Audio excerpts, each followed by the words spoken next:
E aí, galera, aqui é o JP e hoje a gente vai estudar mais alguns tipos de reações de substituição. Hoje vamos ver ainda sobre aromáticos, mas agora para derivados do benzeno. Então a gente já estudou as reações de substituição que o benzeno sofre e agora a gente vai estudar as reações que os derivados do benzeno vão sofrer, ok? Lembrando que numa substituição, a gente tem a troca de um átomo ou grupo de átomos por outro na nossa cadeia carbônica, ok? E temos alguns tipos aí de substituição. Lembrando também que substituição de aromáticos é uma substituição do tipo eletrofílica, beleza? Vamos lá então. Para os derivados do benzeno, a gente tem que lembrar de uma coisa. São as mesmas reações que o benzeno vai sofrer. Então, os derivados do benzeno continuam sendo compostos aromáticos, então, independente se eu tenho o benzeno ou os derivados dele, eu tenho as mesmas reações. Quais são essas mesmas reações? Aquelas 5 principais que a gente já viu, que são halogenação, nitração, sulfonação e alquilação e acilação de Friedel-Crafts, ok? Bom, mas aí tem um detalhe para a gente entender aqui.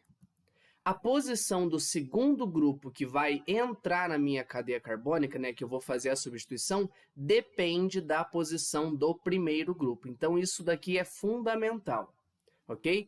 Isso daqui a gente chama de dirigência, tá? Então, a gente vai estudar aqui a dirigência de benzenos monossubstituídos. Como assim depende? Bom, se a gente pensar no benzeno como sendo uma mesa de um restaurante com 6 posições, a primeira pessoa que chega lá para sentar nessa mesa pode escolher qualquer uma das 6 posições.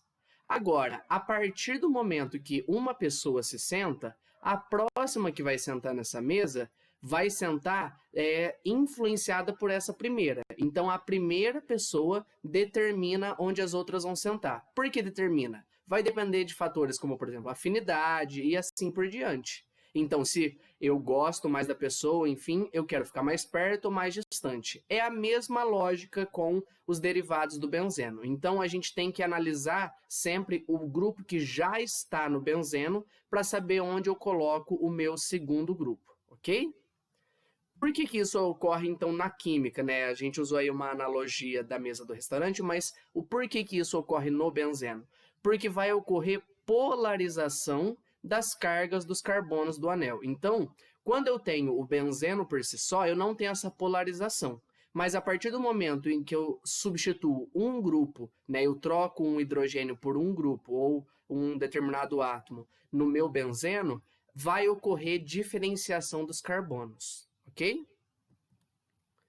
Vale lembrar também, né, então, que essa reatividade depende apenas do primeiro grupo. Não vai me importar aqui o segundo grupo, é o primeiro, tá? E essa é a grande pegadinha dos exercícios. Bom, vamos entender aqui. Essa dirigência pode ser de 2 tipos.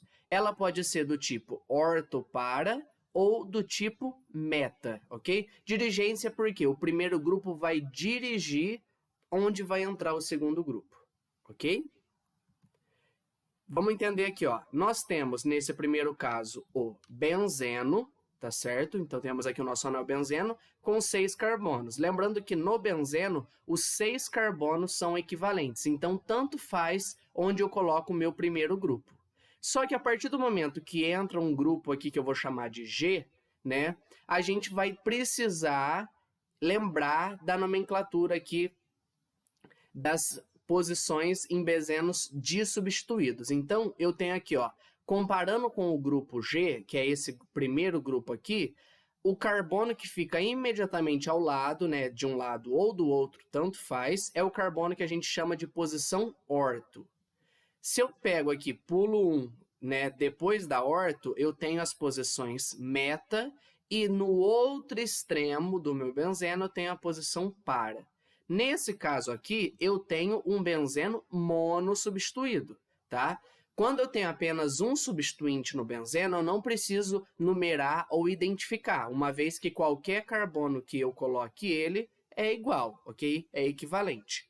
Agora, a partir do momento que eu já tenho um grupo e vou colocar o outro, eu posso, ou melhor, devo usar as nomenclaturas orto, meta ou para. Ou também, se eu quiser, eu posso usar posição 1, 2, 1, 3, 1, 4.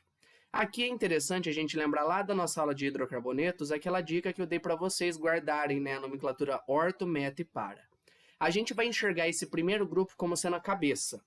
Ao lado da cabeça, nós temos a orelha, posição orto. Então, imediatamente aqui na lateral, orelha, posição orto. Depois, aqui, nós temos a posição meta, que são as mãos. E no outro extremo, nós temos os pés, posição para. Então, orto, orelha, meta, mãos, pé, posição para, ok? Então, de um extremo a outro. Lembrando que o nosso primeiro grupo é a cabeça, é quem vai dirigir os outros grupos, tá certo? Cuidado porque quando eu digo aqui primeiro grupo, não necessariamente eu quero dizer, mas na ordem que eu faço a minha reação, ok? Bom, vamos dar uma olhada aqui em mais alguns aspectos. Primeiro, vamos estudar os ortoparadirigentes, ou seja, os dirigentes, né, os substituintes que vão mandar o segundo grupo para as posições orto-para. Eles são chamados de ativantes do anel, ok? Então, eu vou ativar o meu anel no sentido que eu favoreço essa reação, tá? Então, eu vou facilitar a entrada do próximo grupo. Assim, eu tenho um aumento na minha velocidade da reação, ok? Ela é favorecida. Esses grupos são doadores de densidade eletrônica. Então, nós temos grupos com grande densidade eletrônica e que vão doar densidade eletrônica para o anel, assim vão favorecer a reação, né? Vão aumentar a reatividade do meu anel. Se a gente enxergar aqui, ó, eu chamei aqui o meu primeiro grupo de grupo A, porque ele é um grupo ativante. Esse átomo, né, pode ser também um grupo de átomos, mas se eu comparo o átomo que liga exatamente ao carbono do benzeno, esse átomo vai ter uma carga parcial negativa.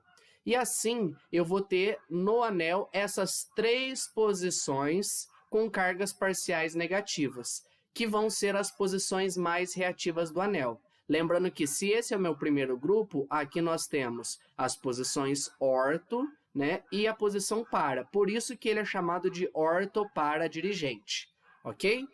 Bom, esses daqui são os principais grupos que a gente chama de ortoparadirigentes. Temos aqui grupo amino, ok? Ou grupo amina. Temos uma hidroxila. Temos aqui um grupo metóxi, tá? Mas pode ser também outros grupos com uma cadeia carbônica maior. No caso aqui eu quero representar a minha função éter, ok? Também temos R, que é um radical saturado, ou seja, pode ser metil, etil, propil, enfim. E também nós temos X, que é um halogênio. Lembrando que halogênios são os elementos da família 7A, por exemplo, flúor, cloro, bromo ou iodo, ok? Só que, um detalhe interessante, né? Todos esses grupos aqui, eles são ativantes do anel. Então, por isso, eles são ortoparadirigentes. O X, né, o meu halogênio, também é um ortoparadirigente. Só que, na verdade, ele é um desativante, tá? Então, só um detalhe aí, pode ser uma pegadinha do exercício. Então, quando eu tenho um halogênio, eu não tenho um ativante do anel. Eu tenho um desativante, mas um desativante fraco. Por que que ele é desativante? Porque o elemento X vai ser mais eletronegativo que o carbono. Assim, ele tem uma tendência a roubar um pouquinho da densidade eletrônica ao invés de doar densidade eletrônica para o anel, tá? Mas ainda assim, ele é um ortoparadirigente, porque no meu X eu tenho uma carga parcial negativa. Então, qualquer um desses grupos aqui é um ortoparadirigente. Lembrando aqui que eu coloquei na prioridade. Então, esse é um ativante melhor que esse assim por diante, ok? Uma dica para você guardar isso daqui, sem precisar decorar quais são os grupos, é observar que todos esses substituintes, né, esses primeiros substituintes aqui, não contêm nem ligações duplas, nem ligações triplas. Tá? Então, se eu analiso o meu primeiro grupo, que já está no anel, e ele não tem nem dupla nem tripla, ele vai ser um ortoparadirigente, ok? Vamos ver um exemplo de uma reação nesse tipo. Por exemplo, nós queremos fazer a nitração do metilbenzeno, também comercialmente chamado de tolueno. Então, nós temos aqui, ó, eu tenho o meu metilbenzeno, ok? Eu já coloquei o meu primeiro grupo usando as reações lá que a gente viu no nosso primeiro vídeo, que são as reações que o benzeno sofre, ok? Agora, eu quero fazer uma nitração, então eu vou reagir o meu metilbenzeno com ácido nítrico, tá aqui. Lembrando que para fazer a nitração eu preciso de ácido sulfúrico como catalisador e aquecimento. O que vai acontecer? Esse meu grupo é um ortoparadirigente. Assim, as posições que vão ficar mais reativas para entrar o grupo nitro, né, que é esse grupo aqui em vermelho que vai entrar no anel, são exatamente as posições orto e para. Assim, quando a gente fizer essa reação, eu vou obter isso daqui como produtos. Então, vamos analisar aqui, ó. Nós temos o nosso grupo aqui metil e na posição orto eu coloquei o meu grupo nitro, ok? Perceba que eu não precisei colocar dos dois lados porque são equivalentes as posições. Então, tanto faz colocar desse lado ou desse. Eu escolhi colocar desse. Tá aqui, ó, posição orto e esse outro, na posição aqui, tá como primeira posição para. Além disso, né, para poder fazer isso, eu tive que trocar o hidrogênio que estava ligado aqui pelo grupo nitro. Então, entrou o grupo nitro, saiu o hidrogênio. Esse hidrogênio se uniu ao OH que estava aqui e formou aqui água. Eu coloquei balanceada essa reação, então eu precisei aqui, ó, de 2 moléculas do metilbenzeno para 2 do ácido nítrico, formando uma dessa e 2 águas, ok? Se eu observar, com bastante atenção, eu percebo que, como produto, eu tenho uma mistura dos isômeros orto e para. Então, aqui eu tenho isômeros de posição, porque eu mudei a posição do meu grupo nitro. Ele está aqui em orto e aqui ele está em para. Tá certo? Então, esse daqui é um exemplo de uma reação com a dirigência. Eu já tinha um grupo e agora coloquei o segundo grupo, ok? Quem determinou a posição do segundo foi o primeiro. Vamos ver agora os metadirigentes. Bom, esses metadirigentes são chamados de desativantes do anel. Assim, eles vão dificultar a entrada do próximo grupo, tá? Ao contrário do que aquele primeiro caso que a gente estudou. Se eles são desativantes, eles dificultam a entrada porque eles retiram densidade eletrônica do meu anel. Assim, eles vão dificultar essa reação, eles vão diminuir a reatividade do meu anel benzeno. Vamos analisar aqui, ó. Nesse caso, eu coloquei aqui como primeiro grupo, o grupo D, porque ele é um grupo desativante. Esse átomo que está imediatamente ligado ao carbono vai ter uma carga parcial positiva. Assim, as cargas parciais negativas vão ficar exatamente nessas posições. Lembrando que aqui eu não posso colocar mais nada, porque eu já coloquei o meu grupo D. Sobram apenas essas 2 posições aqui. Essa posição aqui é a posição meta, né? Tanto faz falar de um lado ou do outro, mas é a posição meta. Então, a única posição que sobra aqui para poder entrar é a posição meta. Quais são os principais grupos aqui metadirigentes, né? Os substituintes metadirigentes? Nós temos aqui um grupo nitro, ok? Que é o mais metadirigente de todos, ok? O mais forte. Depois nós temos o grupo ácido sulfônico, depois o grupo ácido carboxílico, o grupo aldeído, aqui, né? Nós temos aqui uma carboxila, aqui nós temos uma carbonila, ok? Temos aqui também uma carbonila, só que nesse caso aqui uma carbonila de uma cetona, ok? Não é uma carbonila de ponta, é uma carbonila de meio de cadeia. E aqui um grupo nitrila, ok?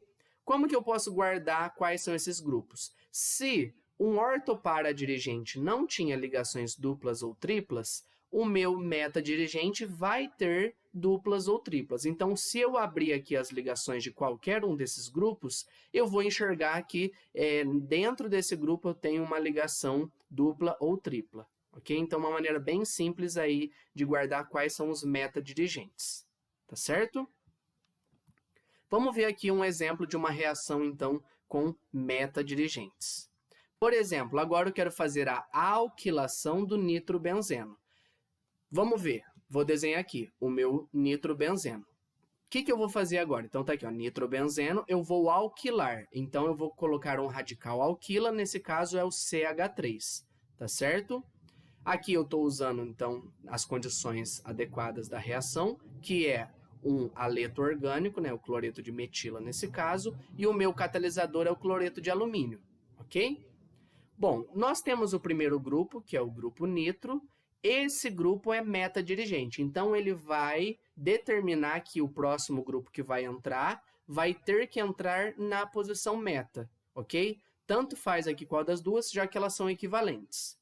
Se eu faço essa reação, eu tenho exatamente aqui como produto. Então, eu tiro o meu hidrogênio, que vai se juntar com o cloro, formando aqui o meu cloreto de hidrogênio, HCl, e entra o grupo metil, tá aqui.